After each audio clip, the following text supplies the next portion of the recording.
What's up, good people? It's your boy C. Dot. We're from Boys to Gentlemen. Today, I am going to be doing a recorded conversation with Mr. Clinton Patton. I'm gonna let you introduce yourself a little bit, but from my perspective, it's been an absolute honor to be able to communicate with him. A lot of the ideas and things that I'm able to formulate has been produced with conversations with him, just different thought patterns and him bringing in his expertise as a licensed counselor. So I'm gonna let him introduce himself a little bit, but this is Mr. Clinton Patton. Well, thanks for having me, man. I appreciate you. And like I said, anytime we get together and talk, it's always a pleasure as well. And there's things that we learn bounce off each other. It's been awesome. I am Clinton Patton Senior, and I'm the owner of the Patton Behavioral Health and the ARH Foundation, which specializes in uh, resources for victims of domestic violence, which often includes sexual abuse. Um, I'm an author. I also specialize in healing trauma, as I call it, healing the inner child. I'm working on my third book. It's called Double Standards. I look inside domestic violence against men. Um, I can go Hey, on, I he guess, all the dropping way. that knowledge on him, letting you know this brother is well rounded. Mm-hmm. Our topic for our conversation today, for those of you who have not already heard the snippet on Instagram for Boosie, where he was describing some of his acts, I do want to put a disclaimer out there. As we have this conversation, this is not an attack on the individual Boosie. The goal is to address Absolutely. rape culture. He is not the problem. He is not the author. He did not create this mindset of young men not being protected from molestation. We are trying to address the culture and how damaging it has been throughout the generations and how we're kind of dealing with it or not dealing with it today. So I wanted to be clear on that. So going forward with that, Boosie came out and did a video on Instagram where he was describing his son and nephews at the age of 12 and 13 getting oral sex from an adult female, and kind of worshiping and praising that as if that was something that he was supposed to be doing, like he's setting them up better for the future with that action. I'm gonna let you go first, because even though just repeating that it's kind of hitting my chest a little bit. But what were your first thoughts after actually hearing what he was saying on the video? First and foremost, double standards. We live in a community where we have double standards. The rape culture, it is a double standard. I mean, if it's not okay for one gender to, be raped or whatever, or another one, then it should be, it should go both ways. But it's a double standard. Of course, it's different. Society views it as different. If it's your son, boy, is you crazy? What do you mean? Good job, pat on the back. But if it's your little girl, then it's, oh, you pervert, oh, you're just nasty, oh, this or that or whatever. And they have several different. It's just ridiculous, man. When I saw it, I just shook my head, because you don't think about the trauma that you're causing that, those young boys. Yeah, they 12 and 13, but right now, I guess where the development is going to stop at 12 or 13. So they're going to grow up and still have that mindset with 12 or 13, because one, obviously they don't believe in counseling, because they wouldn't be doing things that could potentially damage their mental health. They probably don't care about mental health, they probably don't care about mental health. So if they don't care about it or believe it's a problem, then they're going to continue to carry on these traditions. And one of the things I like to do is I like to break down. At first, I was speaking to someone, and as I was talking to her, I was talking about just generational curses. But then curses is kind of like something that can go on all the time, something that could happen a lifetime. But so then I began to think about, just like things that are generational, which one of them is sexual abuse and molestation within your families. And that stems back from slavery. So what I began to call it is what I began to see it as generational trauma bonds. And so one of my specializations is that I like to break down generational trauma bonds. And part of breaking it down is first acknowledging that there's a problem. And once you acknowledge there's a problem, then you learn to make an effort to do the opposite of whatever that problem is.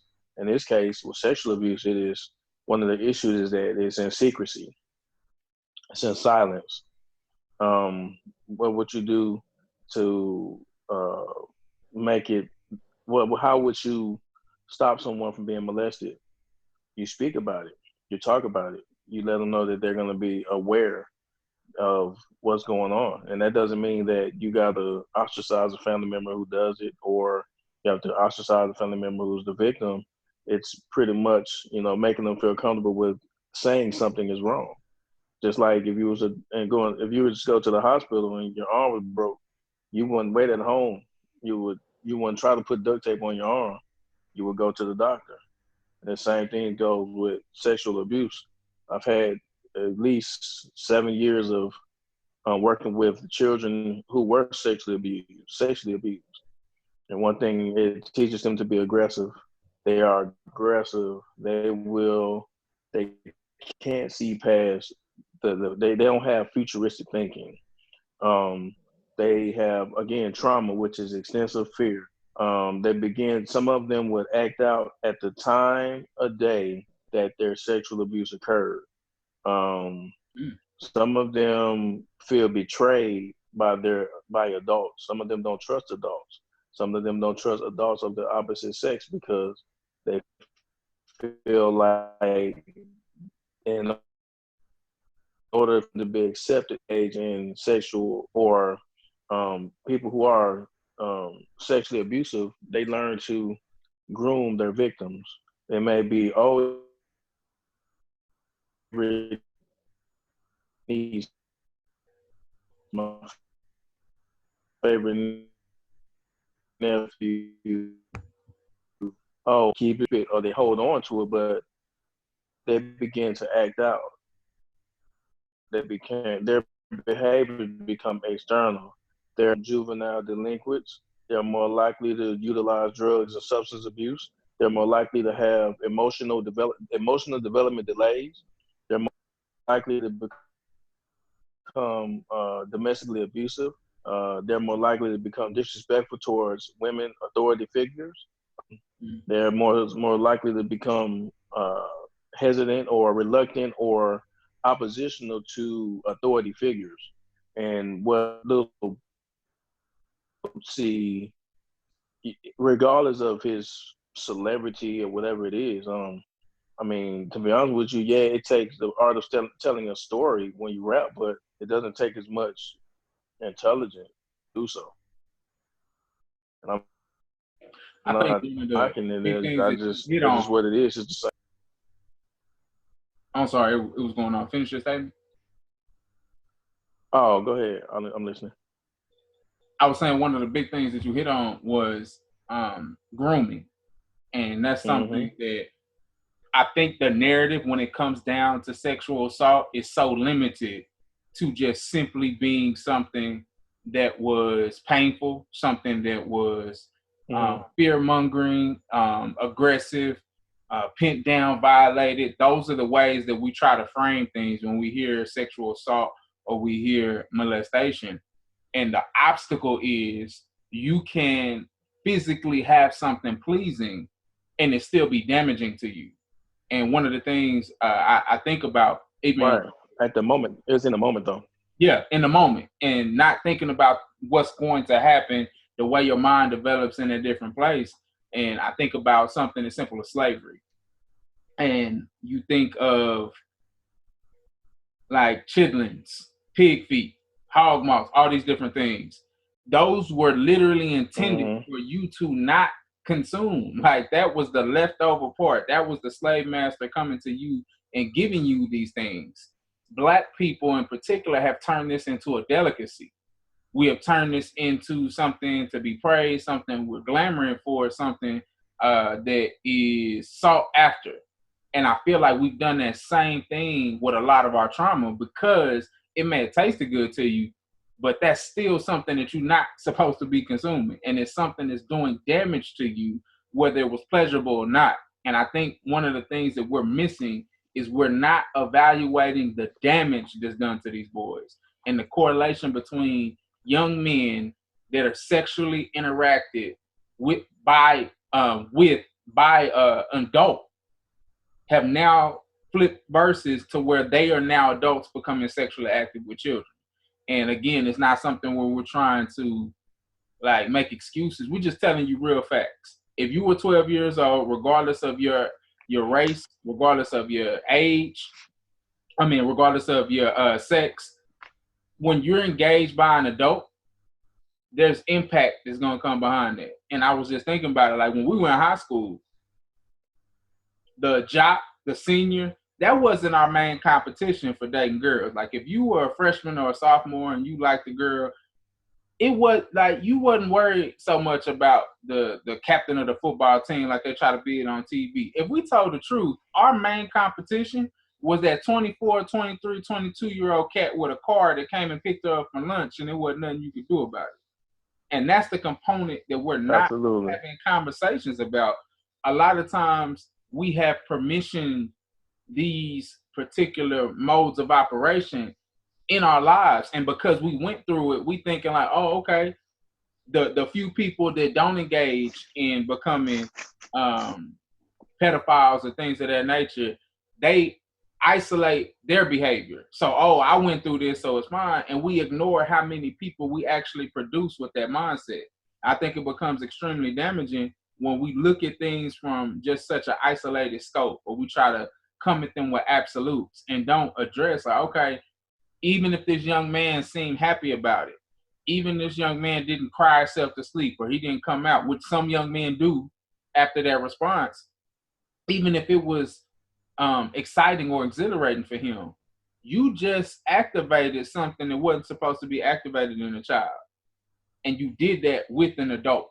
And I think one of the most damaging things that we see now, like I said, we were talking about the grooming, because we have adults that are not only rewarding this behavior, like I said, you got Boosie coming on there, and again, him just being one person, millions of others had that same mentality of, oh, attaboy, good job, that's what's up, oh, I'm training them right. And you see the same thing. Probably the comments is what hit me more than the actual video itself. Like you got people that are out here really praising this mentality, and we're not even reflecting on how that impacts the kid. Like what I want to do is sit down and have that conversation with the boy and find out, absent of the environment that's gonna push that praise it, because kids are smart. If I feel like I'm gonna get your approval by being okay with this, then I'm gonna be good with it. If I feel like you're gonna shun me for saying something different, more than likely I'm just gonna be quiet and follow suit and laissez-faire with it. I want to start having that conversation with our young boys and like, hey, let's not go in attack mode, but guess what? Maybe you just need to hear this wasn't supposed to happen to you. You weren't supposed to be touched that way. Regardless of whether it was pleasurable to you or not, this is something that should not have happened to a child. And I think our absence of that conversation has begun to really, not even begin, but we're seeing it more and more now with the age of social media, where it is rampant that these young boys are overexposed to sex. And now you're getting it to a point where somebody to come out and make a statement like that and to see how many people follow that mindset, it's all fine and dandy until it's your daughter. You brought up the double standard component. Right. It's all fine and dandy until somebody get out there. Can you imagine the backlash of a mom getting out on Instagram and saying, yo, I got my daughter some head by a super grown man. CPS gonna be at her door before she finished the video. And I'm not saying that absolutely, but that same protection that's necessary for that young girl has to start translating into protecting our boys. All right, that's deep. So one of the questions I had for you, my video here froze for a little bit, but one of the questions that I had for you was my follow-up video that I had to it was giving 3 steps, and I wanted you to kind of break down and give me your opinion on those steps. I said that it's important if we're going to start being proactive with this, the first step being listening, like genuinely listening, not listening to respond, but taking that first step of really listening, let people get their truths out, their experience, not overreacting, not going super protective or just simply getting active in listening and making sure that you're hearing what the person is saying. Two, sharing our own personal stories. It may not be popular as an adult. It's not gonna get you no cred or street cred to come out as an adult male and say, you know what, I was sexually molested by a female at 6 years old, and it really hurt me. It really made me feel a certain type of way, and I can see now how that impacted how I treated other women or how I responded in different situations. And I think it's very important for them to see people that they admire, see people that are willing to come out and speak their truth in order, to either give them the opportunity to do the same or reinforce what they just did if they already came out with it. And probably my third, and I feel might be the most important, is we have to create a culture that's focused on healing over vengeance. I feel like anytime we hear something about sexual assault or anytime we hear something about molestation, there's an instantaneous focus on revenge or vengeance, or let's go get this perpetrator, and we'll put 95% of the attention on punishing this person, and we're not doing our due diligence and focusing on the healing. And I think that's one of the big reasons why there's a lot of people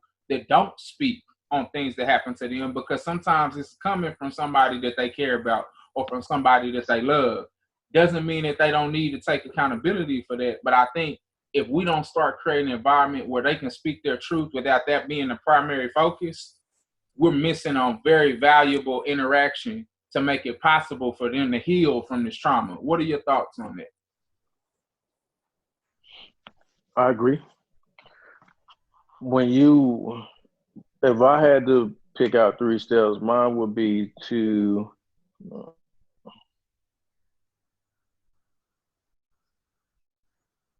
can you hear me? Yes, sir. My bad. So my 3 steps would be: first, if you are trying to help someone who has been sexually abused, one, be open to communication. Two, just listen without reaction. Just listen without reaction. Three, get counseling. Get counseling. And four, do the opposite. Teach them how to do the opposite. Being honest, be upfront. And, I like the fact that you were talking about sharing your story because that helps as well. You got to continue to speak. You got to be open to communication. A lot of the times with our parents, they don't teach us how to communicate. They lead us by telling us what to do, but they don't give us a choice. So what makes it easier for someone to become abused is they're used to listening to somebody tell them what to do versus somebody helping them to make a decision. When that happens, they don't get to make a decision. It happens. But if they're taught to make decisions, then they can kind of help that stuff from happening, because now they're not afraid to communicate about it. They're not afraid to tell somebody about it, and it might not happen. So we got to remove the gender specific titles. We got to look at people for humans. If it's wrong for humanities, then it's wrong, not just because you're a woman or because you're a man, but Absolutely. because it's humanity. Humanities is the problem. Well, I'm gonna And stop the video. in my book, Double Standards is, I'm lagging a little bit. What were we saying? Keep going. You said in your say that book. again. I said in my book, Double Standards, I talk about sexual abuse, and that's a part of domestic violence.